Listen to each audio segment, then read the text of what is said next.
নমস্কার, আমি দীপ ভট্টাচার্যি বলছি। গত ২-২.৫ বছর আগে সুদীপ্ত মিশ্র দাদার থেকে আমরা আমার শ্বশুর শাশুড়ির জন্য একটি স্টার হেলথের মেডিক্লেম করেছিলাম সবাই মিলে ডিসিশন নিয়ে। তারপরে গত ১৩ তারিখে ১৩ সেপ্টেম্বর মাঝরাতে আমার শ্বশুরের বুকে ব্যথার জন্য আমরা নার্সিংহোমে অ্যাডমিট করাই। ওনার এনজিওপ্লাস্টি হয়।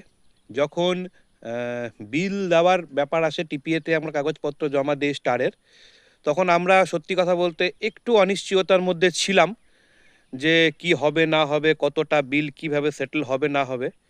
কিন্তু সেই সময় সুদীপ্তদা আমাদের প্রচণ্ডভাবে আশ্বাসন দেন এবং খুব সুন্দরভাবে আমাদের গাইড করেন। যখন ফাইনাল বিল অ্যাপ্রুভ হয়ে আসে, সত্যি কথা এটা যে আমরা আমাদের আশাতীতভাবে স্টার হেলথ ইন্স্যুরেন্স আমাদের সেই ক্লেমটা সেটেল করেছে। দারুণ সুন্দরভাবে সমস্ত কিছু হয়ে গেছে। টাকা পয়সার ব্যাপারেও আমাদের কোনো চিন্তা করতে হয়নি স্টার থাকাতে। আমরা আমাদের পুরো পরিবার সুদীপ্ত দাকে এবং স্টার হেলথ ইন্স্যুরেন্সকে ধন্যবাদ জানাই। আর আপনাদের সবাইকে শুভেচ্ছা, ধন্যবাদ।